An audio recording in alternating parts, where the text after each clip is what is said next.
Special court Mumbai येथे AC दागा यांच्या कोर्टामध्ये रेड हाऊस फाउंडेशनचे अध्यक्ष चंद्रकांत कोकडे यांच्या माध्यमातून आज आम्ही प्रतिज्ञापत्र दाखल केले।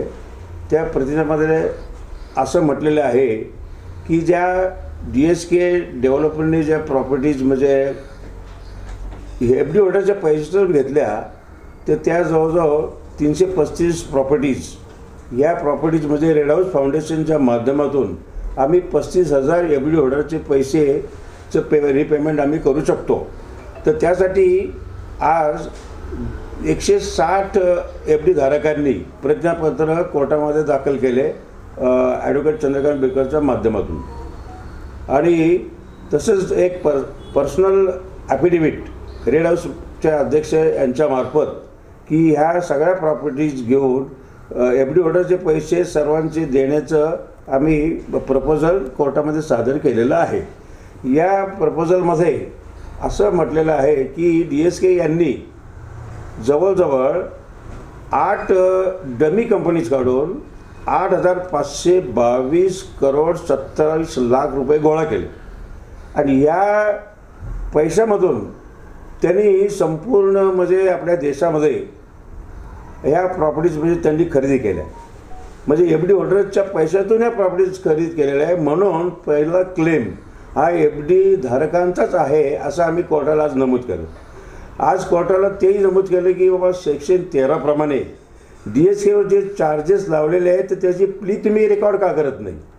तर आतापर्यंत DSKवर जे 11 सेक्शन लावलेले आहे म्हणजे 406 क्रिमिनल ब्रीच ऑफ ट्रस्ट, 411 चोरीची केस म्हणजे चोरीचे प्रॉपर्टी विकत घेऊन हे करणे फसवणे, त्याचप्रमाणे 420 चिटिंगची केस, 463 465 फोर्जरी, 468 469 असे ह्या सेक्शन लावलेले आहेत। 120B सुद्धा आणि त्याचप्रमाणे सेक्शन 3 आणि 4 हा MPID कायद्याचे सेक्शन लावलेले आहेत। तर हे सेक्शन जोपर्यंत प्रूव्ह करत नाही तोपर्यंत म्हणजे प्रॉपर्टीचं ऑक्शन होत नाही। पण ऑक्शनच्या ऐवजी आमचे रेड हाऊस फाउंडेशनचे अध्यक्ष ह्या संपूर्ण प्रॉपर्ट्या घेण्यास तयार आहेत आणि त्यातून ते त्यांचं पेमेंट करत आज असं आम्ही कोर्टाला नमूद केलं।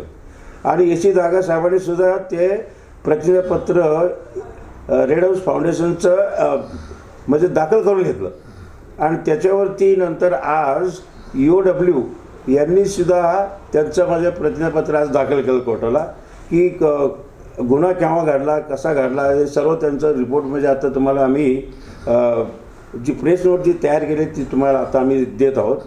ती झेरॉक्सला आल्यानंतर त्यामध्ये संपूर्ण की सेक्शन कोणते लावलेले आहेत आणि किती प्रॉपर्टी अटॅच केलेल्या आहेत, गव्हर्नमेंटचे नोटिफिकेशन किती हे केलेले आहेत।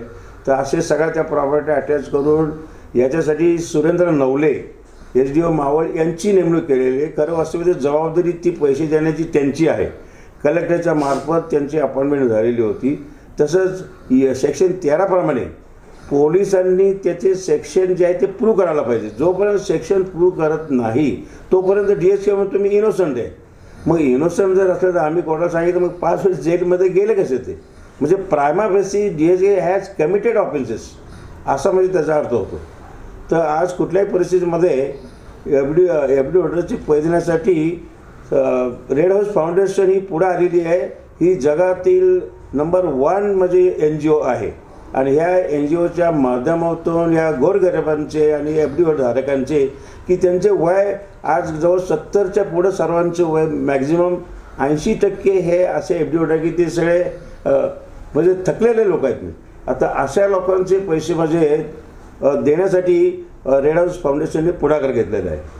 आणि आपल्याला सांगायचं म्हणजे तात्पर्य की पंतप्रधान मोदी साहेबांनी सुद्धा सरकारला म्हणजे पत्र पाठवून की बाबा प्रॉम्प्ट ॲक्शन घेऊन लोकांचे पैसे द्यावे असं सुद्धा पत्र आम्ही हायकोर्टामध्ये जोडलेले आहे। त्याचप्रमाणे रेवती मोहिते डेरे आणि चांडक साहेबांनी सुद्धा EOWला म्हणजे सांगितलं की ताबडतोब याच्यामध्ये एक्सपिडाईट करायची मॅटर आणि लवकरात लवकर लोकांचे पैसे द्यावे।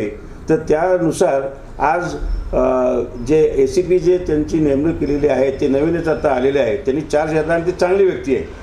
त्या व्यक्तीने म्हणजे आज FD होल्डरच्या म्हणजे फेवरेबलमध्ये रिपोर्ट दिलेले आहे तर सांगायचं म्हणजे की तात्पर्य असं की कुठल्याही परिस्थितीमध्ये रेड हाऊस फाउंडेशनच्या माध्यमातून लोकांचे पैसे 35,000 एफ डी होल्डरचे पैसे कुठल्या परिस्थितीत मिळतील अशी आज आम्ही कोर्टाला म्हणजे विनंती करून आणि कोर्टाने सुद्धा ॲग्री केलं की याच्यामध्ये आम्ही पुढच्या तारखेपर्यंत याच्यामध्ये ऑर्डर करूया म्हणून सांगितलं त्यांनी.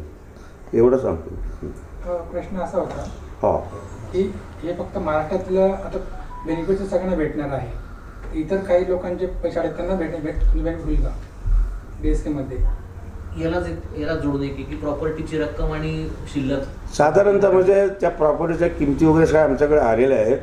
तर मार्केट व्हॅल्यूप्रमाणे त्याची किंमतसुद्धा म्हणजे जी काय आता दिली आहे तर तीसुद्धा म्हणजे स्टॅम्प जे सेंट्रल बिल्डिंगमध्ये ऑफिस आहे तर त्यांनी ती किमती काढलेल्या आहे आणि त्या सादर केलेल्या आहेत मार्केटला. रेडी रेकनरचे जे रेट आहे DSK या प्रपोजलला तयार आहेत का? DSKचा संबंधच येत नाही तर कारण तो आरोपी आहे. आरोपीला म्हणजे एकदा म्हणजे जेव्हा 411चा हा सेक्शन आहे म्हणजे चोरीचा सेक्शन येतो. तर चोरीचा माल आहे म्हणजे एफडी ऑर्डरनीच कोर्टामध्ये जायचं असतं म्हणजे कारण मुद्देमाल जो असतो त्यासाठी एफडी ऑर्डरलाच कोर्टात जावं लागेल. म्हणून आम्ही रेड हाऊस फाउंडेशनच्या माध्यमातून प्रोसिड्स ऑफ क्राईम हां आणि प्रोसिड्स ऑफ क्राईम आहे म्हणजे त्यांनी म्हणजे जे काही 8,522 करोड गोळा केलेले आहे तर ते म्हणजे that calls amount proceeds of crime. तर मनी लॉन्ड्रिंगचे चार्जेस त्याच्यावर लावलेले ते प्रिव्हेन्शन ऑफ मनी लॉन्ड्रिंगच्या केसेसवर चालू आहे. त्यांना सुद्धा 900 करोड रुपये देणं आहे म्हणजे टोटल म्हणजे याचं म्हणजे. ॲडव्होकेट साहेब हा ही पहिली केस असेल भारतातली की ज्यांनी असं केसेस केलेत आणि ते परत तुम्ही मिळवून देताय. परंतु रेडी रेकनरचे जे रेट्स आहेत प्रॉपर्टीज जे तुम्ही सीज करणार आहात तर ते इक्विव्हॅलंट टू त्यांच्या जे FD होल्डर्स आहेत आता जे इक्वल होत आहेत का? नाही आता हा जो रेट दिलेला आहे तो 2020चा रेट आहे म्हणजे जे रेडी रेकनर प्रमाणे दिलेले ते रेट्स आहे 20,200 आहेत. त्याची किमती वाढू शकतात म्हणजे आज आणि त्यातून लोकांचे पैसे म्हणजे जाऊ शकतात म्हणजे काय FD होल्डरचे पैसे मिळू शकतात.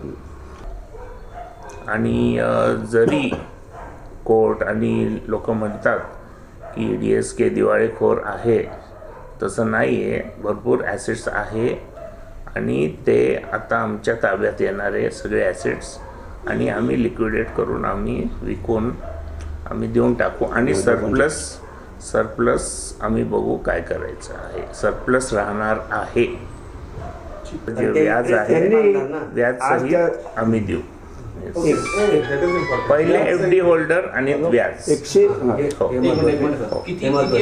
साधारण 35,000 FD होल्डर्स. काय लोकांनी चेकनी दिले पैसे, काय लोकांनी कॅशनी दिले. त्यांच्या प्रतिनिधी मंडळाशी किंवा त्या लोकांची चर्चा झाली आमचे आहे व्हॉट्सअप ग्रुप आहे आम्ही कॉन्टॅक्टमध्ये आहे. काही लोक आलेले होते मुंबईमध्ये आज त्यांचे लीडर आले होते आम्ही कॉन्टॅक्टमध्ये आहे. 160 आमची मीटिंग झाली YMCA मध्ये मीटिंग झाली.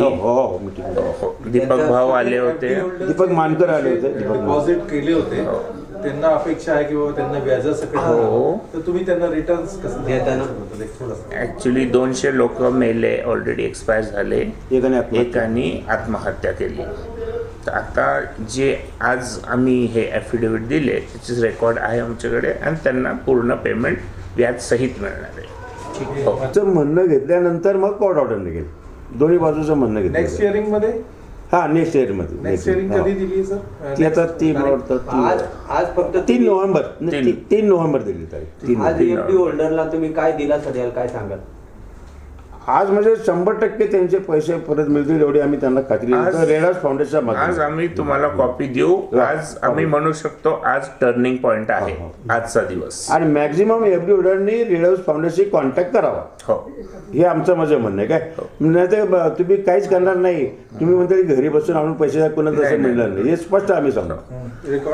आम्ही तुमच्या माध्यमाद्वारे त्यांना सांगू इच्छितो की प्लीज आम्हाला कॉन्टॅक्ट करा, अर्ज करा, ॲफिडेव्हिट करा, अर्ज करा. आमच्याकडे फॉर्म्स आहे. पुरावा द्या, पुरावा द्या, चेकची झेरॉक्स कॉपी द्या आम्हाला. लिंक मध्ये खाली please contact this number red house foundation. Sir काय कॉन्टॅक्ट नंबर द्यायचा आहे का तुम्हाला? रेड हाऊस फाउंडेशन द्या. पण आमचं हे पण ॲडव्होकेट आपण 35,000 FD धारकांना आवाहन करतो की त्यांनी आमच्याकडे संपर्क साधावा. जर आपल्याला घरी बसून कोणी पैसे देणार नाही तर तुम्हाला ह्या पैशासाठी म्हणजे कोर्टाचे ऑर्डर घेण्यासाठी तुम्हाला जास्तीत जास्त जर लोकांनी संपर्क साधला तर हे काम लवकरात लवकर होईल. त्यासाठी तुम्हाला ॲप्लिकेशन, ॲफिडेविट आणि तुमचा पुरावा हे सर्व आम्हाला आणून दिलं तर आम्ही त्यांच्या पैशाची जबाबदारी घेऊ शकतो आम्ही.